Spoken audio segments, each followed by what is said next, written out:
ปวากึญยอดื้อยอผักแก้บาจอปาโม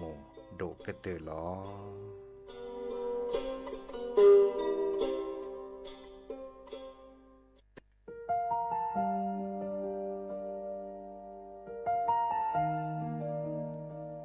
ขอน้อมเกล้าถวายอาลัยสมเด็จพระพันปีหลวงพระแม่แห่งแผ่นดินผู้ทรงเมตตาเหนือเกล้าขอพระองค์เสด็จสู่สวรรคาลัย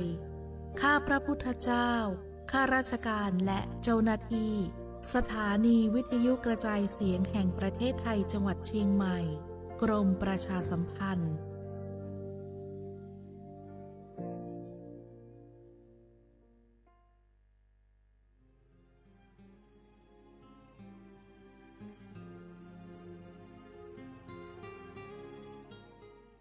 This is a moment of profound grief for the Kingdom of Thailand.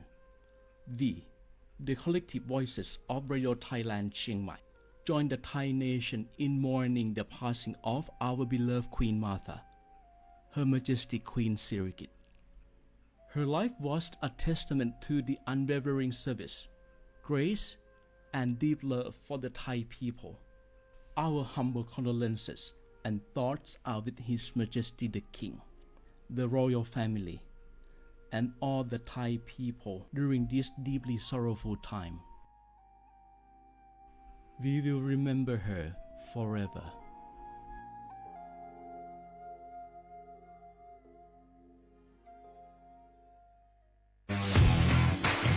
รัฐบาลไทยประกาศสงครามสแกมเมอร์รัฐบาลจึงได้ประกาศสงครามกับสแกมเมอร์ในฐานะที่สแกมเมอร์เป็นวาระแห่งชาติและในวันนี้ผมก็ได้ใช้โอกาสนี้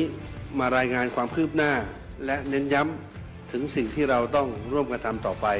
รัฐบาลได้จัดตั้งคณะกรรมการอำนวยการป้องกันและปราบปรามอาชญากรรมทางเทคโนโลยีขึ้นมาโดยมีผมเป็นประธานด้วยตนเองเพื่อให้ทุกหน่วยงานทำงานไปในทิศทางเดียวกันเราได้มีการลงนามบันทึกความเข้าใจระหว่าง 15 หน่วยงานหลักทั้งภาครัฐและภาคเอกชนตลอดจนสถาบันการเงินเพื่ออุดช่องโหว่ทางการเงินและตัดเส้นทางเงินของขบวนการอาชญากรรมเหล่านี้ให้สิ้นซากรวมพลังคนไทยต้านภัยสแกมเมอร์นายอนุทินชาญวีรกูลนายกรัฐมนตรี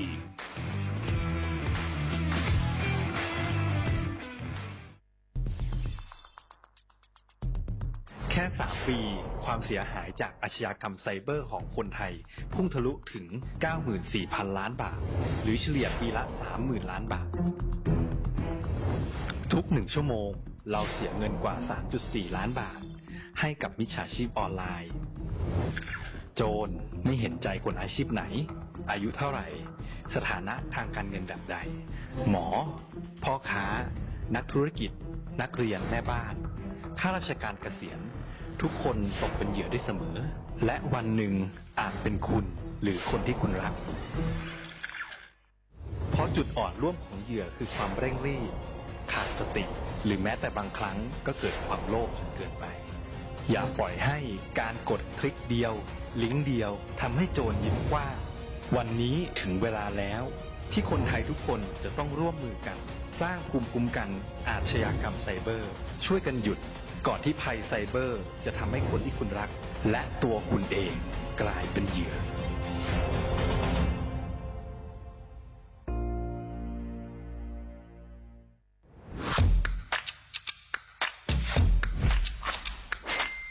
กลับมาแล้ววันนี้กับโครงการคนละครึ่ง plus รัฐออกครึ่งประชาชนออกครึ่งช่วยเศรษฐกิจไทยหมุนเวียนเติบโตถ้าเราช่วยกัน plus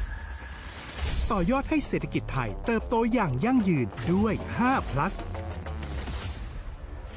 plus ที่ 1 เพิ่มช่วงอายุผู้เข้าร่วมโครงการจาก18ปีเป็น16ปีplus ที่ 2 เพิ่มวงเงินใช้จ่ายจาก150 บาทเป็น200 บาทเพิ่มพลังซื้อของประชาชนเพื่อกระตุ้นการหมุนเวียนในระบบเศรษฐกิจฐานรากลดภาระค่าครองชีพ plus ที่ 3 เพิ่มสิทธิพิเศษด้วยการดูแลผู้ที่อยู่ในระบบภาษีให้ได้รับสิทธิพิเศษมากขึ้นเพื่อสร้างแรงจูงใจให้ทุกคนร่วมอยู่ในระบบอย่างโปร่งใส plus ที่ 4 เพิ่มโอกาสให้นิติบุคคลขนาดเล็กเข้าร่วมได้ ให้ธุรกิจเติบโตเป็นกำลังสำคัญของเศรษฐกิจไทย plus ที่ 5 เพิ่มทักษะใหม่เพื่อพัฒนาให้ร้านค้านำความรู้ใหม่ๆมาช่วยเพิ่มยอดขายลดต้นทุนเรียนรู้เติบโตและปรับตัวไปกับเทคโนโลยีใหม่เพื่อสร้างเศรษฐกิจที่แข็งแกร่งจากคนละครึ่งสู่คนละครึ่ง plus ไม่ว่าจะสั่งข้าวคนละจานชาเขียวคนละแก้วขนมเค้กคนละชิ้นหรือหลายๆชิ้นก็ใช้ส่วนลดได้ทันทีสูงสุดวันละ200 บาทแถมใช้กับฟู้ดเดลิเวอรี่ก็ยังได้สำหรับประชาชนไทยอายุ16 ปีเป็นต้นไปสมัครรับสิทธิ์ผ่านแอปพลิเคชันเป๋าตังค์วันที่ 20-26 ตุลาคม 2568 สำหรับร้านค้าที่สนใจร่วมโครงการสมัครได้ผ่านแอปถุงเงินวันที่ 15 ตุลาคมถึง 19 ธันวาคม 2568 แล้วเตรียมพร้อมรับลูกค้าจากทั่วประเทศเพราะนี่คือโครงการที่คนไทยทุกคนช่วยกัน plus เพื่อให้เศรษฐกิจไทยโตไปพร้อมกันโครงการคนละครึ่ง plus ดำเนินการภายใต้เป้าหมายที่ชัดเจนของรัฐบาลในความต้องการกระตุ้นเศรษฐกิจลดภาระค่าครองชีพให้ประชาชนและยกระดับศักยภาพผู้ประกอบการไทยให้พร้อมในยุคดิจิทัลโดยยังคงยึดหลักความโปร่งใสตรวจสอบได้และป้องกันการใช้สิทธิที่ผิดวัตถุประสงค์คนละครึ่ง plus เพิ่มพลังเศรษฐกิจไทยพร้อมโตไปด้วยกัน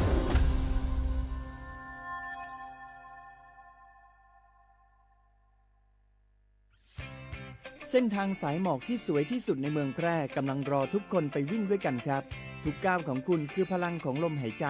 ชวนเพื่อนชวนครอบครัวมาวิ่งฝ่าสายหมอกเพื่อโรงพยาบาลแพร่ในวันอาทิตย์ที่ 7 ธันวาคม 2568 บริเวณลานกิจกรรมหลังวัดพระธาตุช่อแฮมาร่วมกันส่งต่อพลังแห่งความดีเพราะทุกก้าวของคุณช่วยต่อชีวิตให้กับผู้ป่วยในโรงพยาบาลแพร่สมัครได้เลยวันนี้แล้วไปวิ่งด้วยกันในวันอาทิตย์ที่ 7 ธันวาคม 2568 พบกันบริเวณลานกิจกรรมหลังวัดพระธาตุช่อแฮนะครับ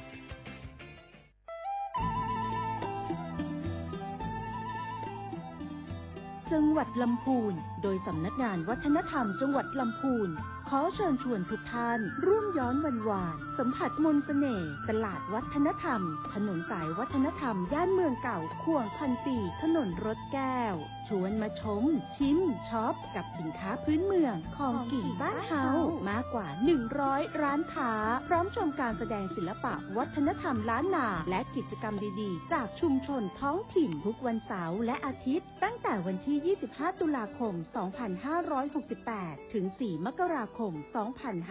2569 ระหว่างเวลา 14 นาฬิกาถึง 21 นาฬิกาณตลาดวัฒนธรรมถนนสายวัฒนธรรมย่านเมืองเก่าข่วง1,400ถนนรถแก้วอำเภอเมืองลำพูนจังหวัดลำพูนร่วมแต่งผ้าเมืองใส่เสื้อผ้าเมืองเดินย้อนวันวานเก็บภาพความประทับใจในย่านเมืองเก่าแล้วคุณจะหลงรักเสน่ห์เมืองลำพูน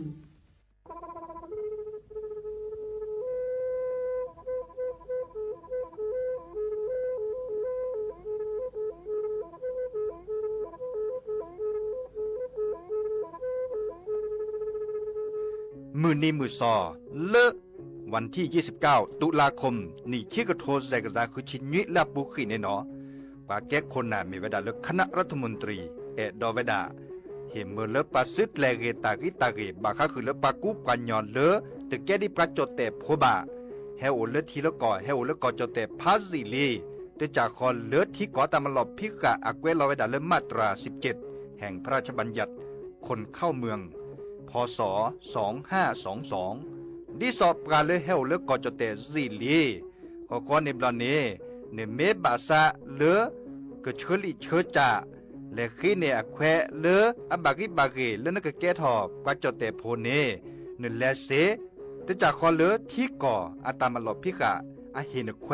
ปากอเลมาตรา 7 ทวิแห่งพระราชบัญญัติสัญชาติพ.ศ. 2508ดินาโคเนตากาเลเฮโอเลกจเตวีลิจาโตดิบาตะเก็บกจเตโพดิบาบาชาแฮอุเพลโพนโพเสรพาเนนเกเคแกเลปะกอไวดาสัญชาติไทยคอมยูเลเก็บกจเตโพเสแลอจาสิกบาตลอติลอแชเลเวบอกอแต่ต่อขอและกอไวดาสำนักบริหารการทะเบียนกรมการปกครอง มิเตเมบะเลิศตะกะโอเลเวกาเขื่อนตาและเชิดทอนลินะจะแพ้เลิศตลอดตัดและอำเภอเลิศนก็จะโอดาเนตาเชิดตอนเลิศปัดดุบับกาตาพิษตามมาในเวลาราชการอัตเตเวดาดิเนเนาะ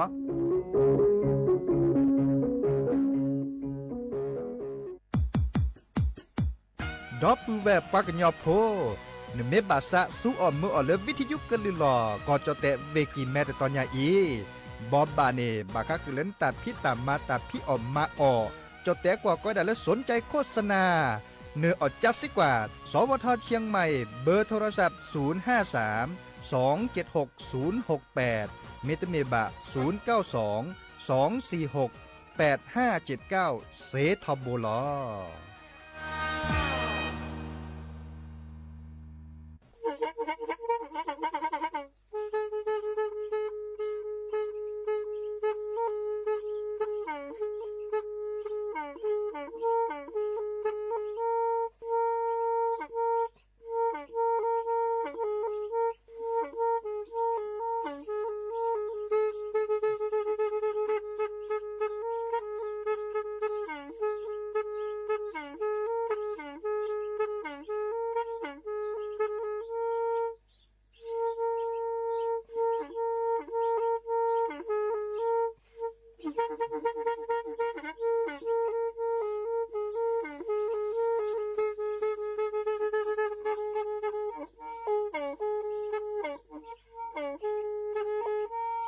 แพอีวิทยุกะลือหลอก็จะแตะเวกีแม่ตะกะโทนลุยกะจานยี่ชื่อคือกิโลเฮิรตซ์ตาเชอกระต่อเปอปากระหลือปากระยอกหลอกตืออีสู้อเมญาเปกะเฮลอนั้นเลตาสูมือซ้ำมือตากะเจาะตาแลกแก็บดูแก็บโผลและติเลื่อนนกออัตโตโคเนและกะนาหลอเจอบาค่าคือตาซุมือซ้ำมือสก้อเนาะ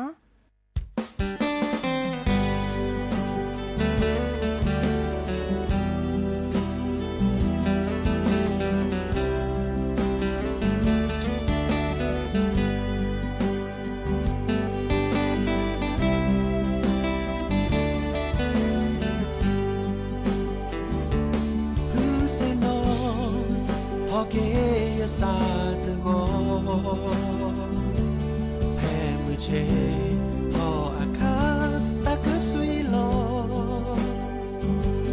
ว่าตะพลากะจะกะโลเลยยะแม่ยาตะนี้ยะซาโพดิเวดิวควาทอโทละซูละกะสปา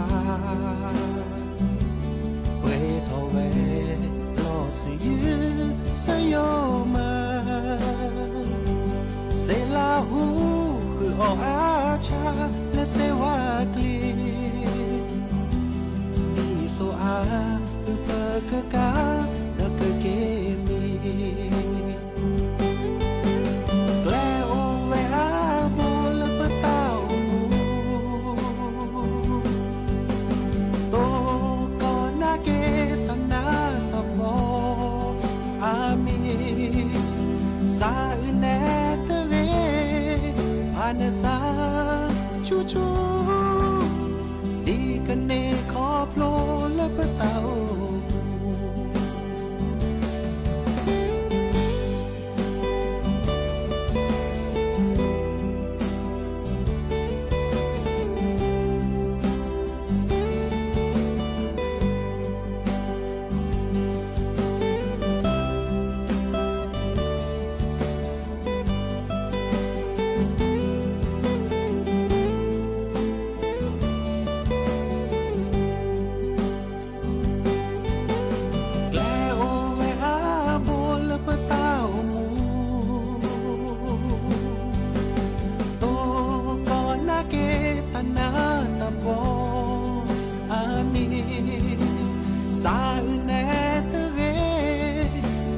ซาชูชูดีกันเนขอโปรและปะเตามือฮาโลบูทอมือเกอลอนือปะเตาหมูเชเกิดต่อบาและปะเป้าพีดิโซเปอร์กันเนมี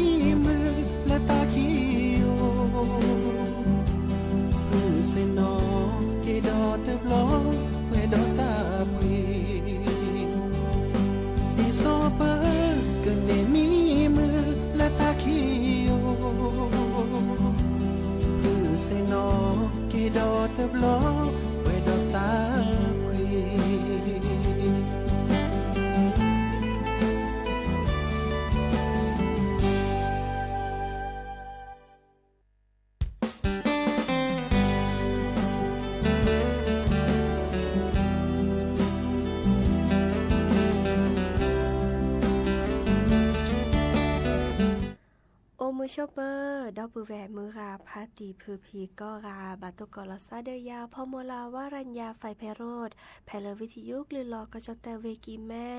สวทเชียงใหม่ต่ออีนอกกันนาดอกปลากว่าดอกปลาเซแพลวิทยุคลื่น AM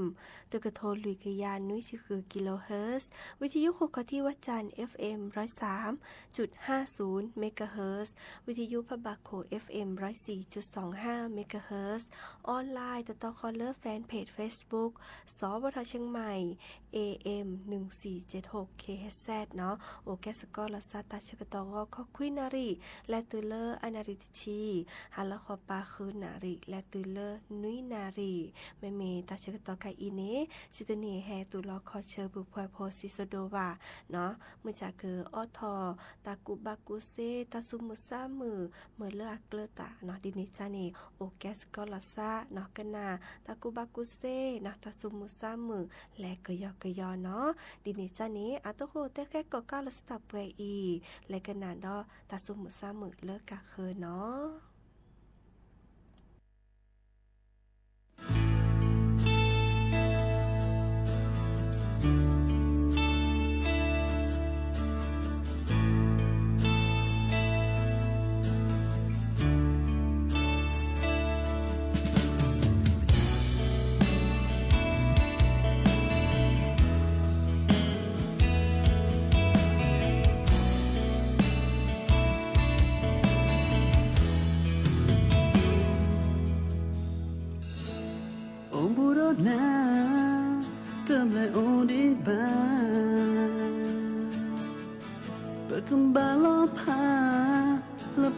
พีตามาโคตาเธอก็โตและปุกอยู่เวดาเคลโดแลปวาเลยเยอะแอนักเกบาเลโอยีดอยาตาเอลนาฮิลอยาอยากพา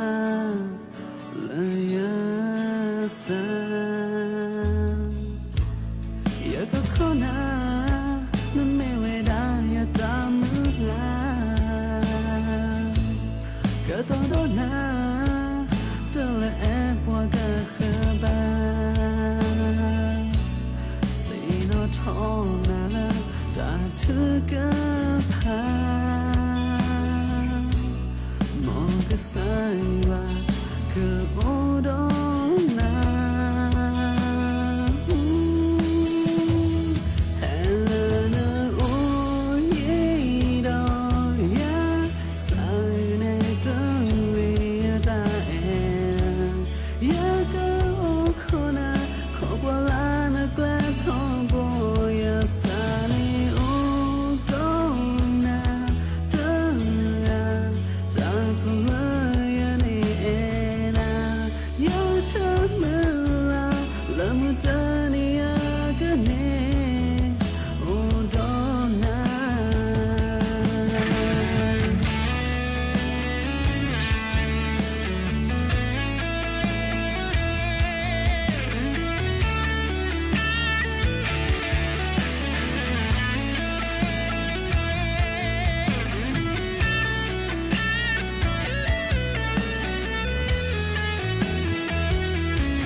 Lama tania kene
ฮาเกกันนาดอตากุบากุเซเนาะบาคาเดเลแต่ปลอปดอบาคาเดเลกาเลอามีกษาเซก็มือนิสมีกษาเซเดโดเนาะดิซอเลบาทีเนาะบานานาบาตตอเดดิซอเลตกษาลวะโอเจเนาะเดมีเวดากษีสระสมศักดิ์อัทศินเนาะแต่เวดาก็ภาวะหยุดหายใจขณะหลับเนาะดิซอนึมีเนาะนึมีมนาคอนีโอเดตกษาบาเอาโอทอเซเนาะแกตาดิซอเลอับบาคาเดกลีกษากโลเนาะอัลติเตอขวาบาลาเดเฮเวดาดูทอมเลกษาเนาะกษาวีโอดิซอเลตกษาเลโอเจเนาะวีเดียวทอบาคาเดและเดียวทอมเลปะคุณคุเปเลเนาะมันตานี่เมื่อเลิกไปตมมีซะเนาะเริ่มมาชาคอนี่ตมมีซะเนาะวีบาลานี่เลกาเลินนอมาตตือมันตอกะเนาะดอลมตานี่เนาะเดอตมมีซะโอเจตะแค่นี้แต่ว่าตาขอที่คอโลเลเดียวทอตาชุตาชาเนาะอาเมียจะเนาะดิซอเล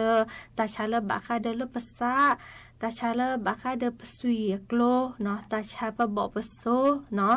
วีแต่แค่นี้ตุกอเซกอกันเนาะแต่เลิกพสโหตือเลิกปลาเงียบกันนี่สิเนาะแต่เวลาพกควานิบาเวลารัดเนาะพอมือเนาะแม่เมเลิกก็สิสระอเนกกระหนกศิลเนาะแต่เวลาตาเลิกเกิดแต่ปรับพลาเมื่อเลิกปุสิญญาเนาะดิซอเลภาวะหยุดหายใจขณะหลับดิซอเลเปมีเดโอปตะกษาลวาปูทีเนอากอที่คอโลดิซอเลนบักกว่าเนาะมีกษาเซดโดก็มือนี้เนาะเลกาเลดิซอนเนปืนเนแวเนาะนตาพึปราเนตาพมุปราควาเนาะเดอมีกษาเซดเนแก่กว่าเนาะกษาเดกษาเซดโดราวีกษาลอกกษาตะทอบบ้าเนาะวีโอบาลาเดิมอาทุสิเลอาทุเปลทีเนาะเรเทอวีลอกกษาตะเปว่าบากาเดมีลอกมีตะแพลมีว่าโคซาชาเลกอคอโอเจเนาะเดบากาเดดิซอลตามมีซาลมาชาคอเนาะเกพิตามาตามาตานีปกติสมาธิเนาะตาเลกดอลกมาตานีตุปโอบาซาปินนอตาเอนเนเนาะเดลอกโรคซึมเศร้ามาตานีโอเจเนาะตาแค่นี้เบลกาแม่บาเนาะแม่บาเดปยุยาเวดาเซเนาะดิซอบากาตาบานาบาจรา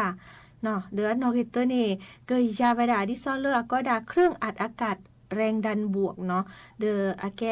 ตาเลอปะบาสัวตาสวยตาเจเลตาชะฮีเนาะบากาเดเตทอเลอก็ดาทันตะอุปกรณ์เนาะเกิดแกตาที่จะเลอเมื่อปฏิลาเลอผู้ขบปุเนาะวีมเกิดกว่าเวดาเนาะเมื่อเลอตะการนี่แลมีเลตาชะฮีเนาะแลมีตาชะฮีเดอกว่าดาตาหน้าตาตะป้อนหน้าบะเนาะวีกไกลกเวดาซึ่งตาจานี่คือเพื่อเวดาบากานี่ตาหน้าหมอหน้าเดก็สิสระก็กว่าบักเรอเพื่อมาซาดิสลอเนาะดิซอเลคือปลอบดอบาคาเดเลแต่เวดาดิซอเลปมีวีเปตกสารวานี่คือปลอบดอดิซอลอเนาะดอกก็ตือเนาะบาออตาอลาเรเนาะเตมเลปกิโลระเนาะเลคาอีบาเนาะดิซอลตมือแล้วปบอกปโซว่าเรโลโคโลเกออกกำลังกายเนาะตนุยเนาะตนุยเนี่ยจะจักเนาะเลอนาทีเซอร์ชิลุยชีบาเนาะเดเรียกตัวเนี่ยมีกันนี่วีดึกคือดึกลาดทอชิแกเนาะตบาออกสิมีบาตบาอซีบาเนาะ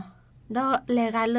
ดิซอปเตเวดาเมมีกษาราลอกอัลลอชอนก็บลอนี่นแกแลโอกว่ากสิสระเนาะแลดอกกว่าละซาแต่แค่นี้อันน่ามีแต่หน้าแลแกตาเลิกกระดูทอตาชาเลซัวเมียปาขวาเมื่อเลิกกสิสระดอกกว่าเนาะเลกาเลนมีกษาเซดโดตเลวีดิซอบาลาเนาะนกษาตะทอบบ้าว่าเนาะลอกซาชีมตาเดตาตมือว่าเดแลโอกสิสระเนาะกสิสระก็อยู่ยาเลซัวเมียปาตากุบากุเซโอเวดาเปอีตับลือเนาะ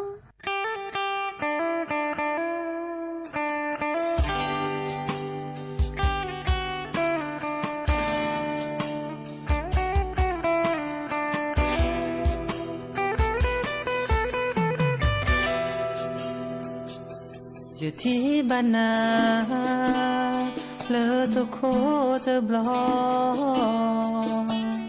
แค่เกมีหมอบาเกเลนา Chomo ke tarama Madile jama te se o temu Ma kita temu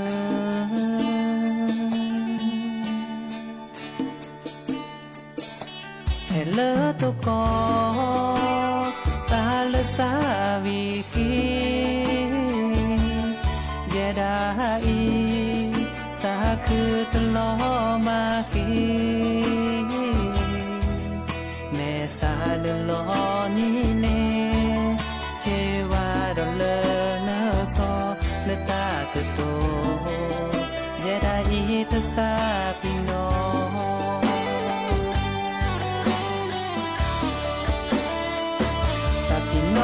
se tamale pamake he jagana masokota balasa ke chomo ke i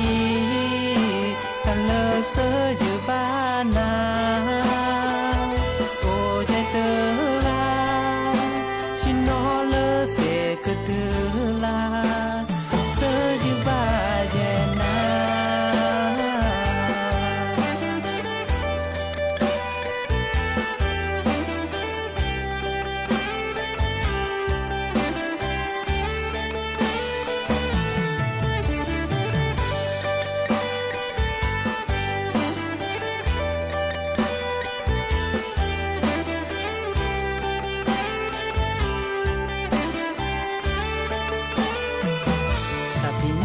se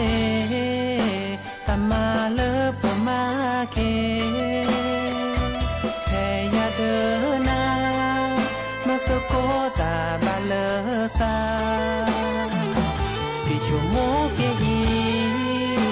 tala se yubana o je de va chino le se ke de la se yubana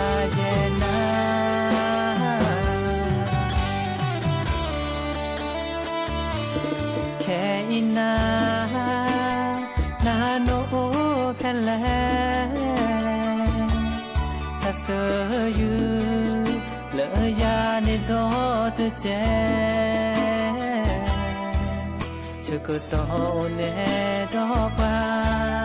ta ma le pu pi te mi o le pa sa ke tai na mi o le pasa ke te na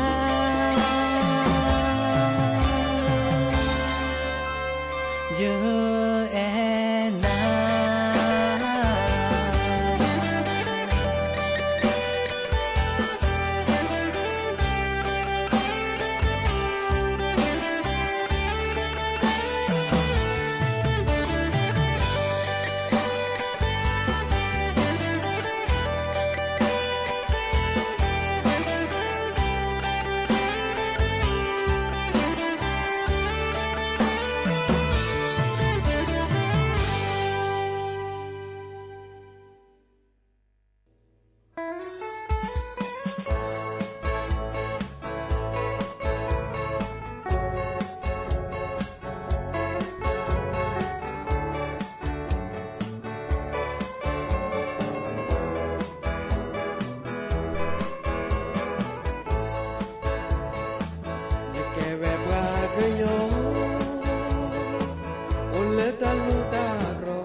ta lo ta gle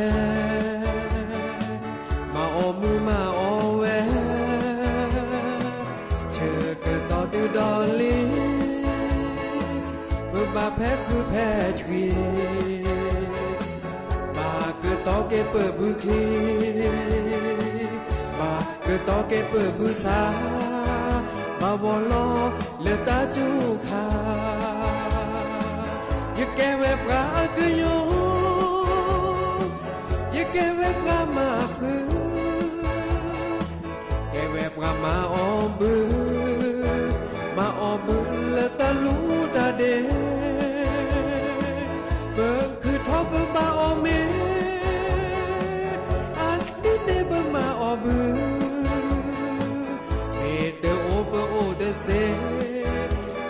เลอเบอพีเบอพื้เลเบลอตาโคตานาเซ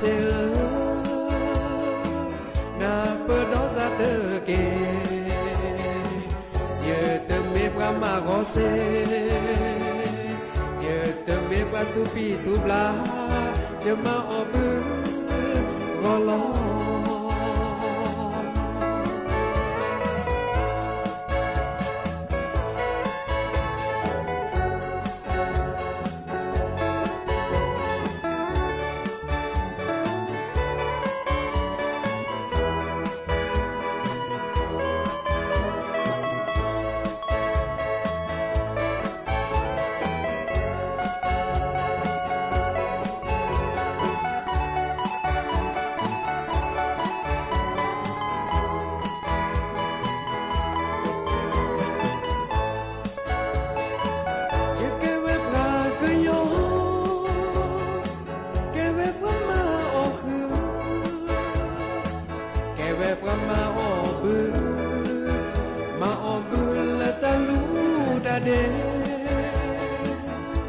คือทอบบาโอเม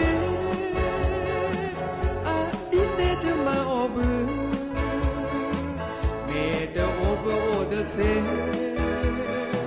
ดิซอบือพีบือบือเลิบเลอตาโคตานาเซนาเปโดซาเตเกเยเตเมปามาโกเซ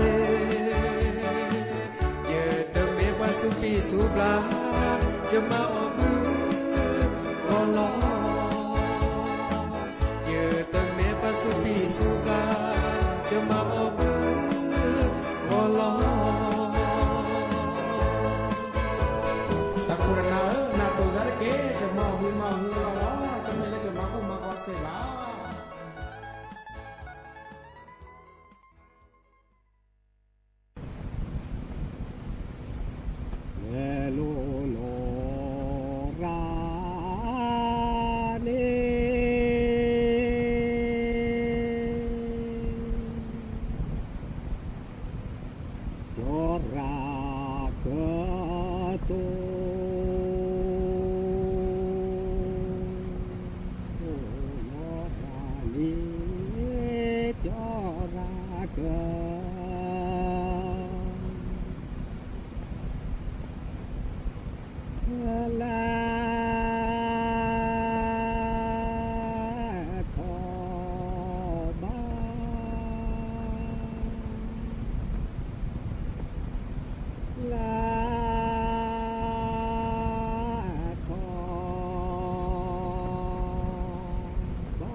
Love,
เ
กว่า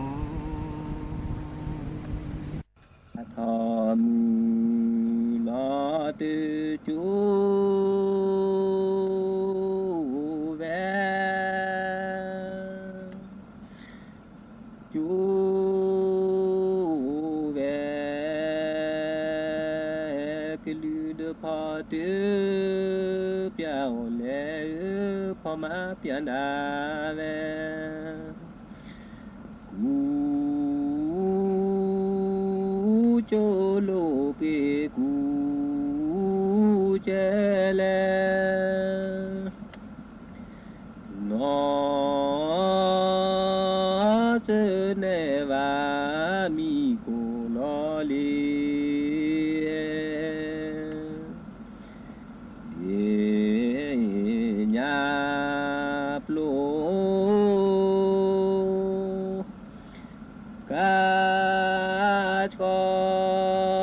ลือคูลูพาโลราวาปูลูวาโจคูพลาลือเลบเนบาเนลีพอลีลาเปียวเฮลือยอจอกนาเชเลหาตาจูโอโพเปลาลืโยโยลาเดเนทีเดเนโนอลือเสผู้โควาเจราดอมิกอปูปราดอมิกอพอมาตือเนสีตือบลือแม่ตือบีลองพอนาลือดอว่าจูเจจูเจพอเจมูพาเลบอบอนดอเลอมอแควเสทูบอโจกีจอลาโทโพแพรเมื่อเนกูก็เวซาโอซาญอนเยเลลือชีปูเดโมโมโมโมก็นาเลเดโพก็เจอโมมาเจมาโชอีนาโอเจโอจอกว่าโทลุยเปลอเจจอซาเนเกจูเนเนเนวาเลเลดูตาลอเปดาลอตอบอนีบอเซนอนอโพธิมือโมเจเดดิจอมาลอนา